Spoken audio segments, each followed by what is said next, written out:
what's all this stuff for, though? Well, it's a party trick you can do anywhere. You have a plate and a hat and a pint of milk. Isn't that yours? Well, the hat, yes. Put it on. All right. As the French would say, la grande tête. Thank you. What does that mean? Big head. Listen, do you want to see the trick or don't you?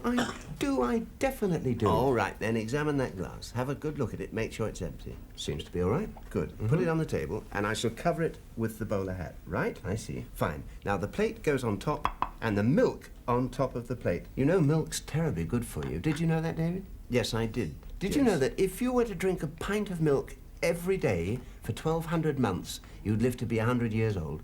That's the most fascinating, isn't it? It's the most uninteresting thing I've heard today, I think. Now, watch very carefully. I'm going to put the fluence on. Hey, presto. And the milk will disappear from the bottle without leaving. It's incredible. Isn't that amazing? See that? Very interesting. But where's it gone? Oh, where do you think? How about that? I'm most impressed. Okay. Excuse me, Mr. Nixon. Yes, Alistair. Would you please... Would Mr. Nixon please open the show? Of course. Certainly. Yes. Good evening. And welcome to Magic Box.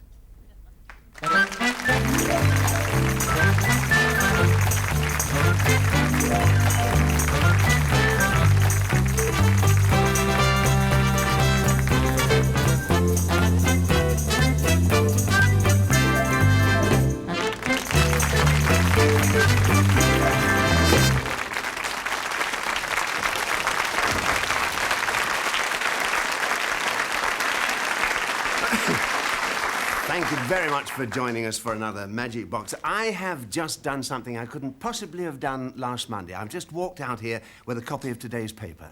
I think, you know, it's the sports page that people miss most. Isn't it thrilling to see that Crystal Palace have done better? You know, they did quite well on Saturday, and it is exciting, that, because the week before I know that a Crystal Palace supporter said that he thought that the Palace centre line was more like a neckline because it plunged down the middle and didn't show very much. and a few weeks ago, but they won. Beat Everton, marvellous for them. A few weeks ago, I went along to support Crystal Palace, and there was a fellow climbing over the wall, and a policeman said, "You can't do that. Get back inside and watch the game." I have something very, very interesting to show you that will absolutely fascinate you. Alistair, would you bring on the machine, please? Now, this is rather exciting. It's a kind of computer, very expensive. Let's just swing it around. Is that about right for everybody? Right? Now, this is an incredible machine, ladies and gentlemen, and I have a secret to tell you. It's been banned by the Magic Circle. Do you know why? Because it does card tricks. No. You see, you can buy one of these for as little as £3,000. And if the public get hold of them, it's going to knock the bottom out of the conjuring business, you see. Now, I need somebody very intelligent to demonstrate this to. And who better than, surprise, surprise, my old friend, Mr. Mike Newman. Give him a hand, please. Mike. David. Good to see you. Nice to see you, David. Nice to see you. My personal magic machine, Mike. I love a bit of magic. Yeah? Yeah. I've got a brother who does magic. Really? Yes. He gets 300 Havana cigars. He lights each one, takes a couple of puffs out of it, and then swallows the lot. Well, how can he possibly swallow 300 lighted cigars? Well, he gets them wholesale. Oh, yes, it serves me right for asking, doesn't it? Yes. Well, would you like to see how this works? Because this is an extraordinary... This is my shuffling, cutting, riffling automatic machine. Scram. Yeah, I've just come on. No, that's what it is. CRA. Yeah. Abbreviation. That's right. I see. They're all the bits, you see. Oh, it has one of those. Well, of course it's got one of those. That's the whole thing. Yeah, it's got two, actually. You can't see the other one. I see. There's very few of them left, you see. Alistair, would you bring the wherewithal, and I will demonstrate this incredible machine to you. Now, this is what happens, you see. Now, we'll show you a simple card trick to start. Yes. Here are the cards. I will now ask you to take one of these cards out, please. Pick a card? Pick a card. Will I shuffle it? Well, as long as you don't mix it up. Yes. And put it back. Put it back in again. Remember the card. Remember the card? Fix your mind. I shall now switch the machine on, like this. We'll put the cards into the machine. Yes. Concentrate on the card you chose. Yes. All right. What did you have for breakfast? Curry and chips. Curry and chips.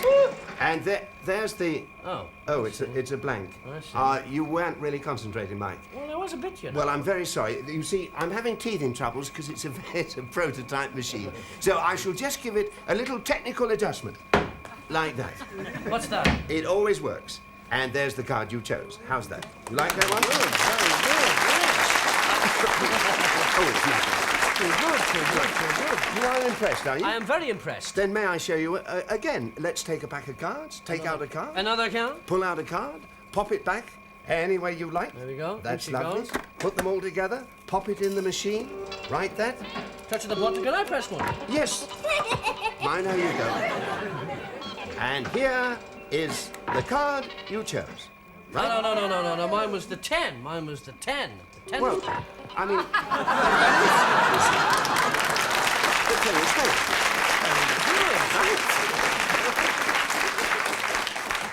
It's a great thing, isn't it?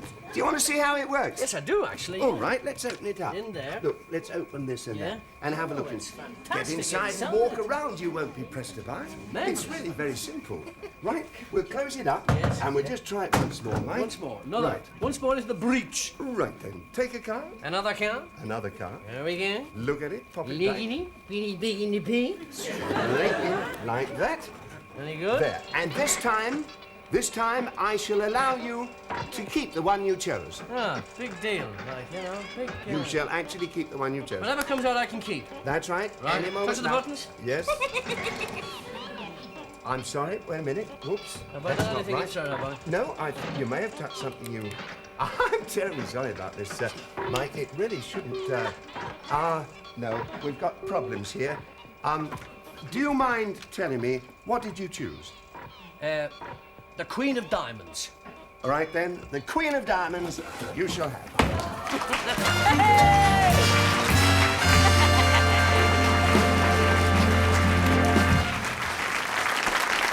Too good.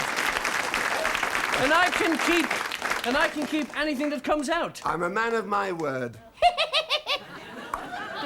The missus will never believe me. I'll give you a note for the wife.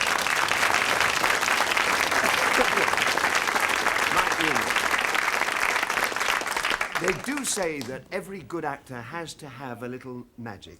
And I want you to meet an actor now, a very successful one, who has more than a little magic because he's a very accomplished magician. He's appeared in dozens of major films and many television serials and plays, and also West End stage productions. In fact, he's a very busy man, but tonight we see him with a lot of time on his hands. Here is John Forrest.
Very, very good.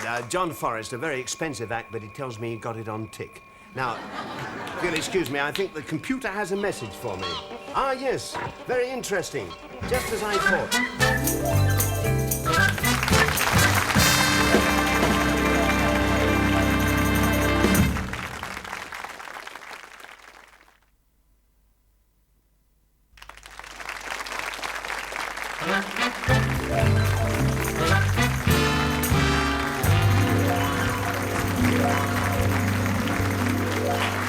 Welcome back. You know, it's nice to see of at least one official body that's really intent on spreading a little happiness around, and that's Canvey Council. I don't know if you read this headline, but it's rather charming. They've decided that they're going to leave the car park open in the middle of the town, especially for the benefit of the courting couples. Isn't it? All together. Isn't that lovely? I know a girl who's going to be very pleased about that because she spent so much time in parked cars that the AA have put her on their road maps. Yes. Well, now, my next guest has made a lot of friends around the Thames, and particularly in this studio, because it was in this studio that he's made no less than 6 winning appearances in Opportunity Knocks. He's just made his first LP and his first single, and it's lovely to see success like that happening to a nice fellow like Stuart Gillis.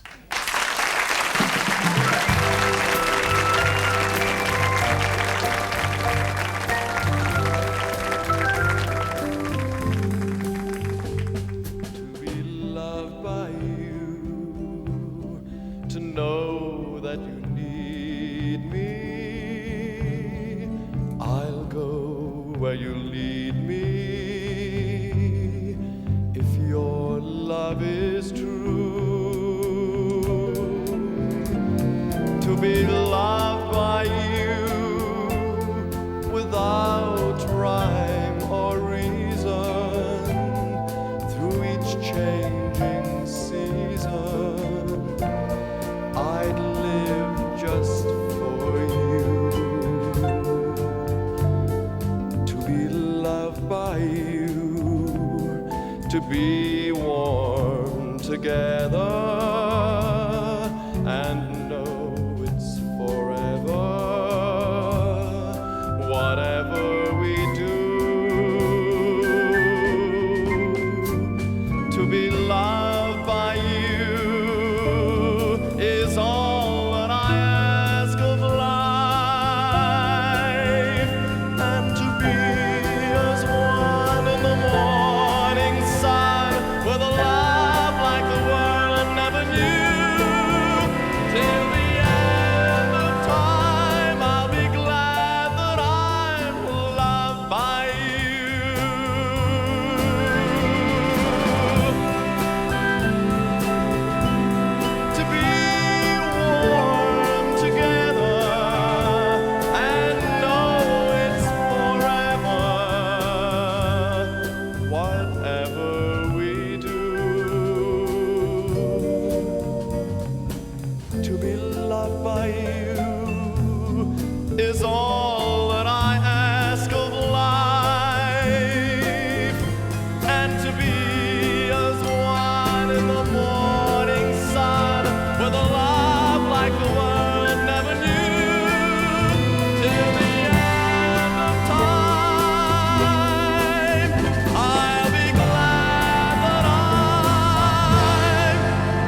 And now, ladies and gentlemen, I'd like you to meet Mr. Peter Fosbury, who comes from... Aldershot. From Aldershot. Peter and I have never met until the commercial break a few moments ago, is that right? That's correct. Cross your heart. Cross my heart. Since we met up in the audience during the break, I just said, would you help me with a card trick? That's correct. Have I asked you anything else? No. Haven't primed you at all? No. Or paid you £5,000 to say the right thing? That would be the day, in cash. Thanks, Peter, very much. I hope you find this interesting. It's a kind of card trick with a difference. This is a pack of cards, and you will notice that all the cards are different. Here they are. Let's just fan them out for you. There's a joker in there. It doesn't really matter with this particular one. If you like to shuffle them, you can. But, again, it doesn't make any difference where they are or not, as you will see, because I'm going to get you to pick 3, and we're all going to have to know what they are. So, in fact, you don't have to hide them as you take them. Any 3, at complete random, if you will, from various parts of the pack, if you like, or all together, just as you wish. But as long as it's a completely random choice. That is entirely your choice. Do you want to change any of them? No. OK, fine. Will you just turn them face up so that we can all see? And as it's a little much to ask anybody to remember 3 cards, unless it's part of their job, I'll get you to jot them down, just put 4H for 4 of hearts and so on, so that there's no mistake about knowing what they are, you see. And I'm going to isolate that pack in a moment with this piece of green beige which I've got here. This is purely to put on the desk so that we can completely isolate the 3 cards after we've put them in the pack. All right, so we've got the 4 of hearts, the 10 of spades, and the 6 of hearts. That's correct, isn't it? And you've made a note of those so that there's no mistake. I'm going to tuck them into the pack. I shall put them into the pack in various places like this, the 4 of hearts, the 6 of hearts, and the 10 of spades. Now, it's rather important that to make sure that the pack is truly isolated. There's the pack. Put it down on the green baize here, sorry. Just slide that forward a bit. To make sure that this is truly isolated, there they are. I'm going to cover them with this glass dome. It's a kind of, well, you could call it a... Oh, it would be a shame to call it a sandwich cover because it's rather an expensive item for that. But do have a look inside it, Peter.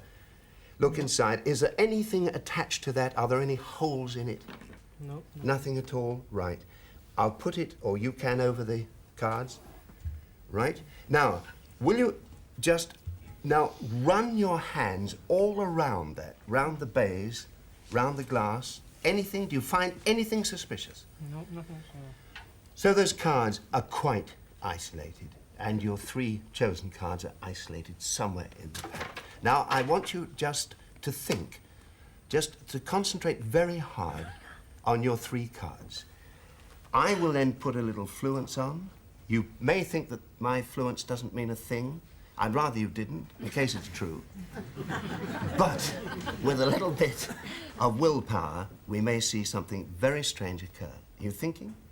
Right, here we go.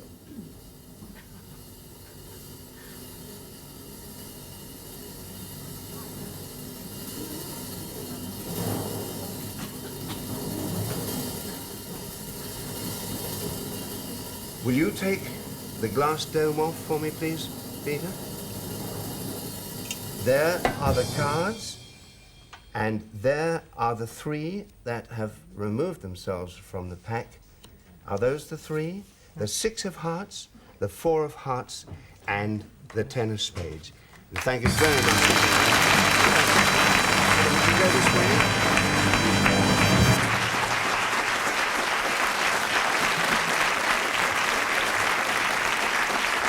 Thanks. What a very charming man. Thank you, Peter. While he was sitting there, just before this bit came on the air, he said to me that this should happen to me on my birthday. So happy birthday, Peter. I didn't have time to mention it then. Now, if I want you now to meet probably the world's leading toxopholite. If you're a bit worried about that one, so was I until I looked it up. I think you'll understand what I mean when you see the incredible performance he's going to give. Ladies and gentlemen, will you greet now Bob Markworth and Mayana. Bob and Mayana.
Thank you very, very much indeed, ladies and gentlemen. Good evening. At this time, I'd like to ask each and every one of you here in the studio audience to remain extremely quiet for this next shot, as it's not only very, very difficult, but extremely dangerous. I'm going to be completely blindfolded and unable to see my target. My only sense of direction will be the sound of Miss Mayana's voice as she counts from 1 to 10. I'd now like to ask you to take very close notice of this blindfold as Mayana holds it up to the light. And once again, please, I must ask you all to be very, very quiet for this shot. Thank you.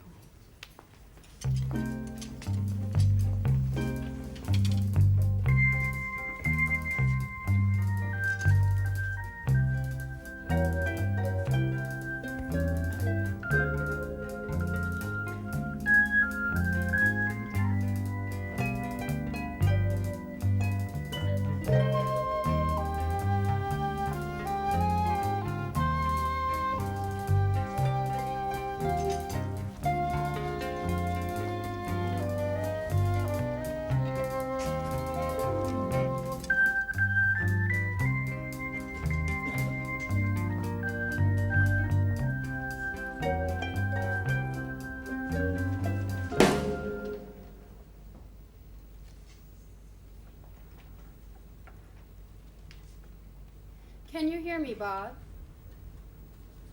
Yes. 1, 2, 3, 4, 5, 6, 7, 8, 9, 10.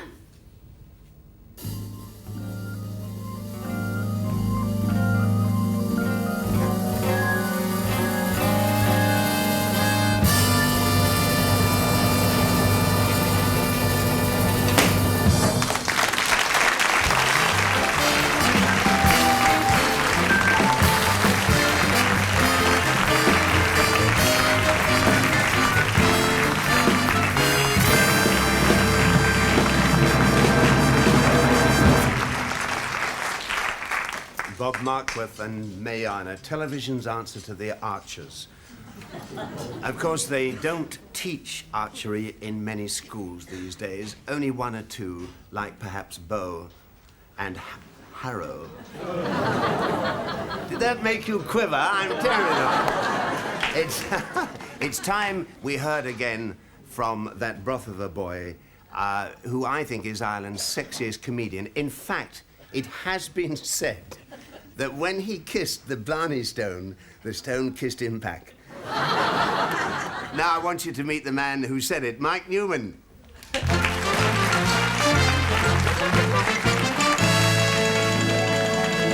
What a tremendous introduction. Toxophilie, there's a big word.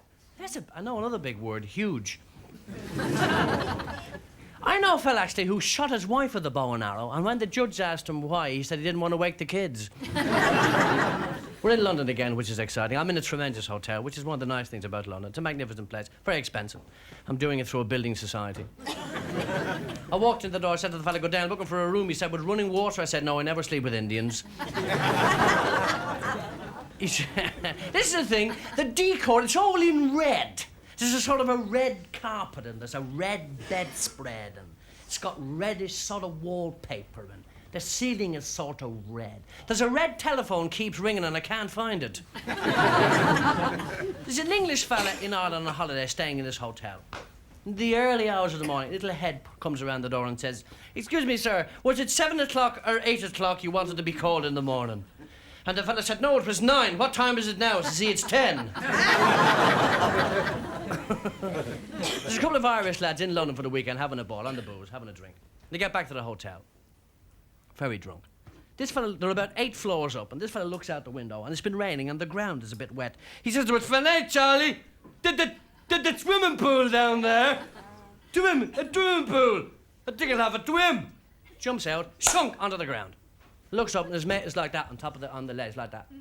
He said, you better move down a bit, this is the shallow end. I've got a thing about westerns. I love westerns. On the pictures, on the television, anywhere. I like westerns. There's an Irish cowboy riding across the West. He's held up by the bandits. They say, your money or your life. Fella says, you better take me life. I'm saving me money for me old age. There's a cowboy riding across the West. Comes across this Indian line. Oh, look at the floor down there. What a sensible place to put the floor. Look at that now. They're all so clever in England. Look at that now. If that was in Dublin, it would be on the roof. Where was he up to? There's a cowboy riding across the West. Comes across this Indian lying in the road like that. This Indian lying there in the road like that. This Indian lying there. Cowboy said, what can you hear, Indian? Indian says, stagecoach. 6 horses. 4 black, 2 white. 3 passengers, 2 men and a woman, a driver and an outrider. Cowboy says, that's fantastic, Indian. How can you tell so much about the stagecoach? And Indian says, it just ran over me neck. A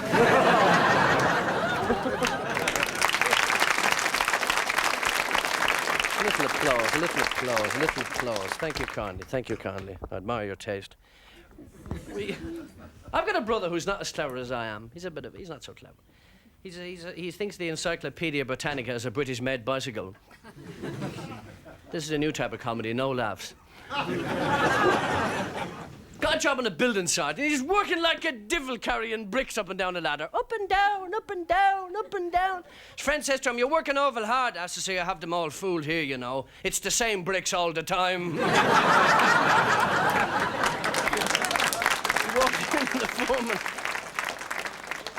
He walked into the foreman and says, one of the lads has fallen off the scaffold and he has conclusion in the brain.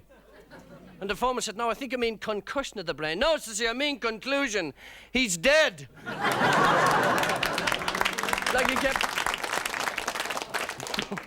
Like he kept saying to the foreman, why don't we have tea breaks?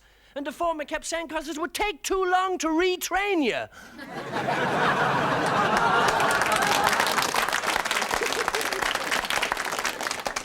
So he's out poaching and he caught a duck. And he's sitting by the river pulling the feathers out of this duck. And he hears the farmer coming, so he pops the duck back in the river where it swims around. And he sits by this little pile of feathers. And the farmer says, caught you poaching? No, he says, you didn't. No, you didn't. The duck is having a swim and I'm minding his clothes.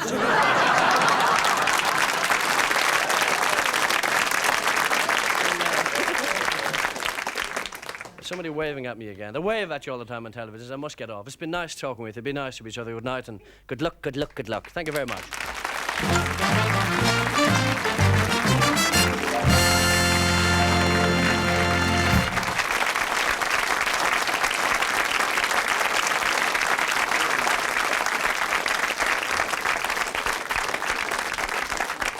Mike Newman, I love his sense of humour. I was Excuse me, Mr. Nixon. Are you ready to start? Start? Yes, with the... Well, we usually do this after the show, don't we? Oh, yes. Yes, he gets confused, Alistair. Oh, And we don't sweep up till the customers have gone. Of course, yes, I see, Yes.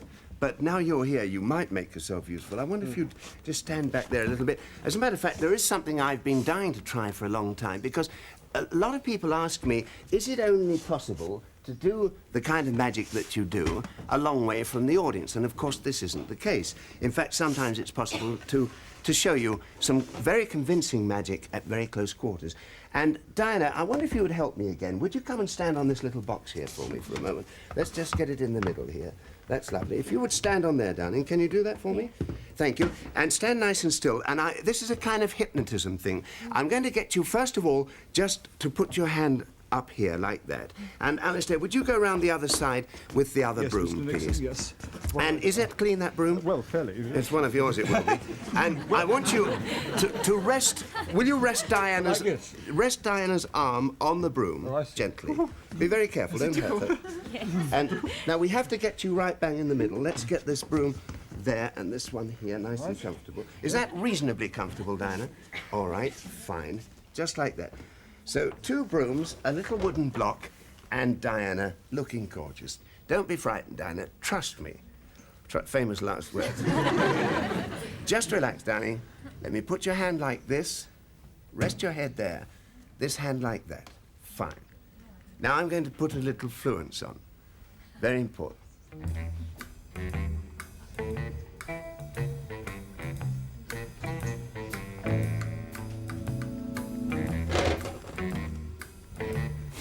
Take the bottle away, please.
That's all the time we have, and we'll be back about the same time next week. I do hope you'll join us, will you? Try. Good night now.